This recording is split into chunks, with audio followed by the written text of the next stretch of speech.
You're on the John Fredericks Radio Network, Trucking the Truth. Joining us now, Congressman Morgan Griffith, Republican, 9th District, Virginia. He was there last night in the well. Saw him clapping, looking dapper.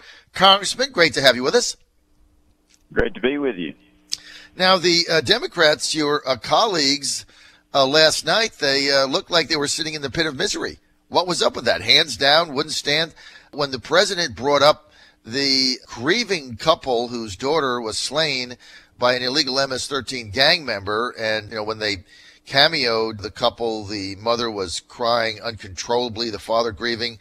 Your Democratic colleagues wouldn't even bother to stand up. What was up with that?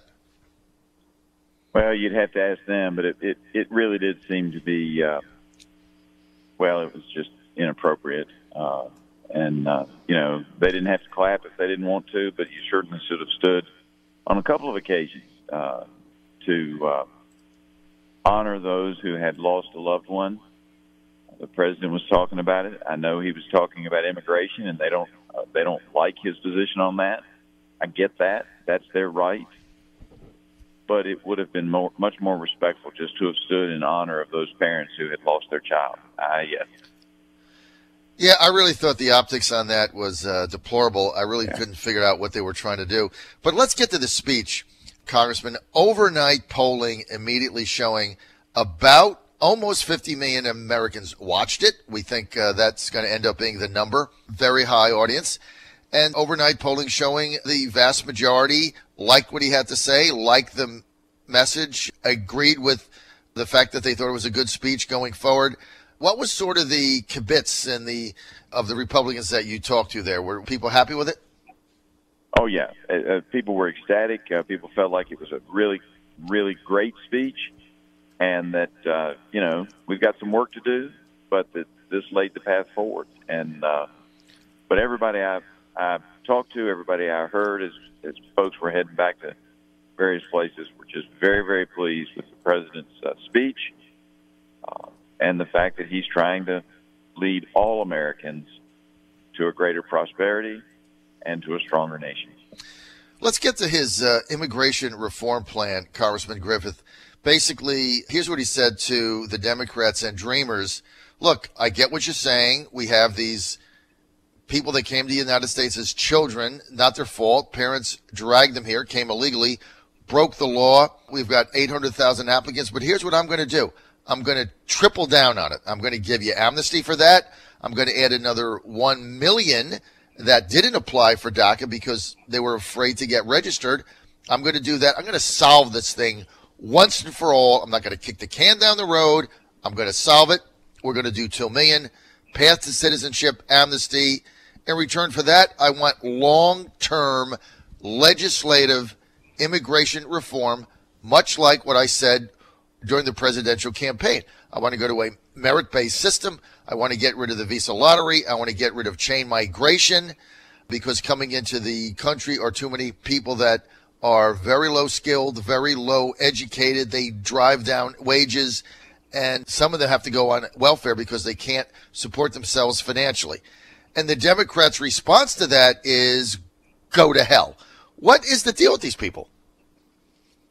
Well, they don't even seem to be willing to truly negotiate.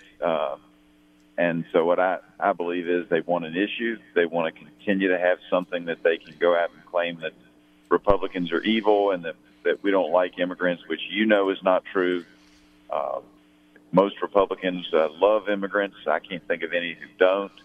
But we want them to follow the law. We want them to come to this country. I think a merit-based system is appropriate, but if we want them to come to this country having earned some of that right by having gotten some skills, and it doesn't have to be, college education skills. The president talked about vocational education last night, making sure that people had skills. You come here with a skill, and it's something that we need. I want you to come into this country, no matter what part of the world you came from, and I think the president feels the same way. But the Democrats don't want to negotiate; they want an issue. All right, so my take last night is I think maybe this speech, maybe the Republicans can turn the corner. Like if you asked me a month ago if I thought the Republicans could maintain control of the House of Representatives going into November 18, I would have given about a 15% chance. I think after last evening and looking at the response of the Democrats, which I just was appalled by the whole thing, people have to be looking at that, Congressman, and saying to themselves, okay, jobs are up, economy up, I have a tax cut, more money in my pocket, my kids are moving out of the basement, my 401k is up, my retirement is up, the stock market is up, my job is better, I'm getting a raise, my job is more secure, I have more opportunity, I got a bonus, companies are coming in. And they have to look at that and then look at the Democrats sitting there last night, and they have to ask themselves, do I really want to put these people in charge of economic prosperity that I'm seeing? I mean, I think if you ask that question, I think the Republicans have a tremendous opportunity now to dovetail off what the president said last night and maybe turn the corner. What say you? Well, I think it's certainly possible, but I think we can't rest on our laurels. We have to go out there and show folks that we're serious about fixing problems and continue to improve the economy by continuing to work on regulations that don't make sense and getting rid of those, some by statute, and making sure that the business world understands that America is once again interested in keeping its wealth. Paraphrasing some of what the president said last night, we're no longer going to give it away. We want fair deals with the rest of the world. We want a trade agreement trade agreements that make sense and are reciprocal, not just one way for the other parts of the world. I think that we can do it. I think we can. Whether we will or not, whether or not the Senate will cooperate with the House, yet to be seen. But that's the big question. All right, so let's get to this memo. The president saying last night, it appeared to say to, I think Duncan Hunter was all over the news. He had said to him, yes, I'm 100% sure I'm going to release this memo. Congressman, have you been able to read it? And is it as concerning as Republicans are saying it is? I have read the memo. I should also note that I have read the Democrat response to the memo. I think that the memo should be released. I think the American people need to make up their own mind. It is concerning, but I don't want to oversell it. I think people need to read it, and then there needs to be a discussion about what's in it. And I can't get into detail about that now. Right. But were you shocked when you read it? Was there anything in there that you were like, oh, my goodness? Yeah, there were a couple of things in there. I don't know that I can go much further, but there were a couple of things in there that, particularly as a lawyer and somebody who believes in the American system of jurisprudence and justice, I was shocked. All right. Well, I think the president was kind of making it clear last night. He's inclined to get this released, so we're going to see what happens.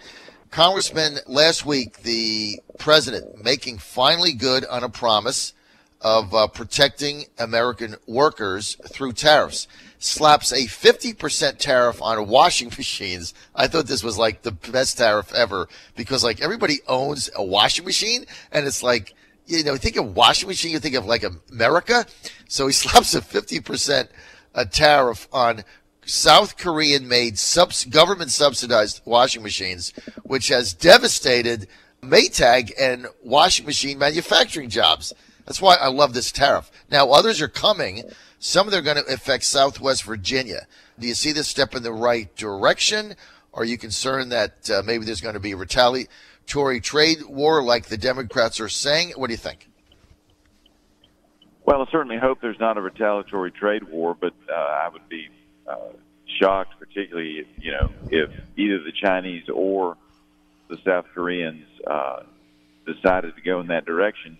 They've been dumping products in our area for a long time, in our country for a long time. If we had had a president who was this aggressive on trade deals when the furniture industry in Southside Virginia collapsed, we would have seen a lot more of those companies probably stay and manufacture their goods here in the United States. I mean, it was so bad at one point because the Chinese forests and the Asian forests don't have the right types of wood to make furniture for the American market. We were cutting the trees, shipping the trees off to Asia, and having them send back furniture. And they were still selling it cheaper than we were making it in the United States. And it was all because they wanted to kill our industry, and they just about did.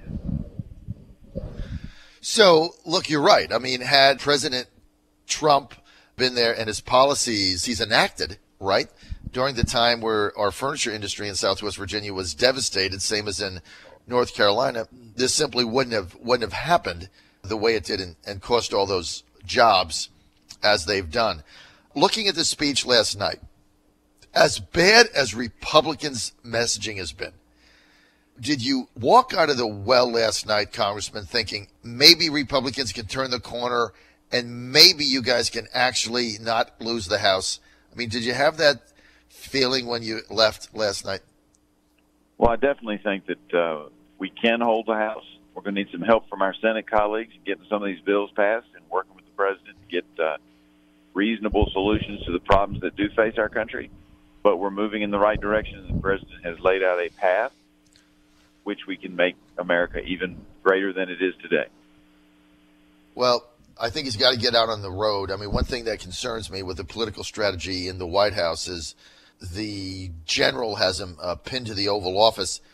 And rather than going to Davos, I think he needs to go to New Hampshire, he needs to go to Wisconsin, he needs to go to Pennsylvania, he needs to go to Ohio. I mean, he needs to go to these districts that, we have these swing voters in. Because when you look at the number of Republicans in swing tough districts, Democratic districts that are retiring, I mean, the numbers are looking dark, especially when you get to like New Jersey and California without ISA. I mean, there's seats that simply without the incumbent there, you're simply not going to win, right? So it's going to be a tough haul to maintain it. What's the average number of seats lost by the president's party in power in the first midterm? I think it's like in the 20s, isn't it? High 20s?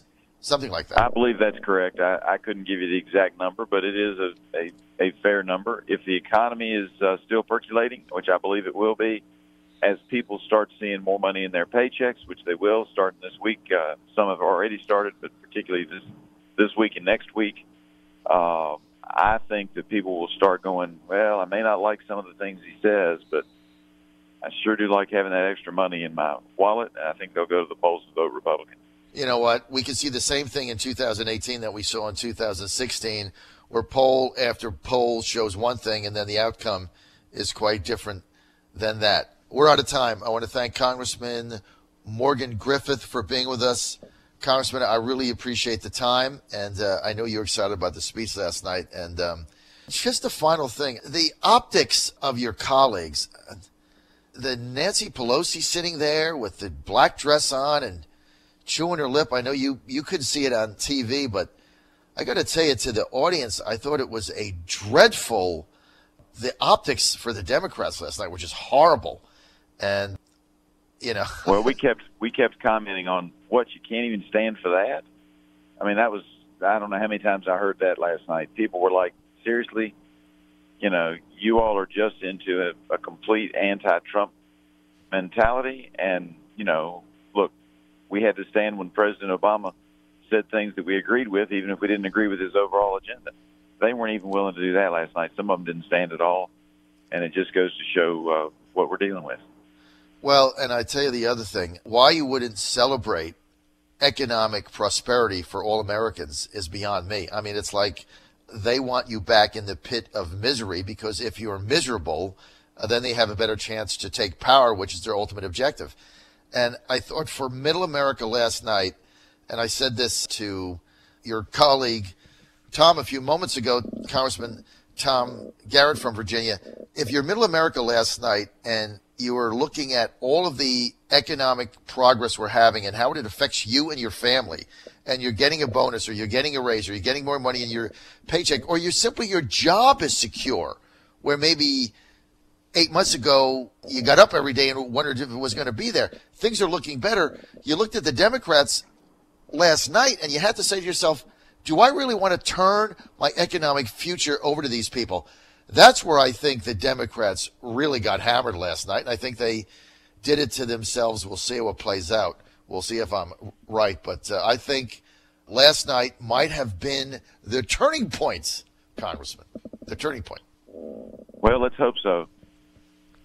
All right. Thanks for being with us. We're out of time. More information, go to griffith.house.gov. That's griffith.house.gov. You're on the John Fredericks Radio Network.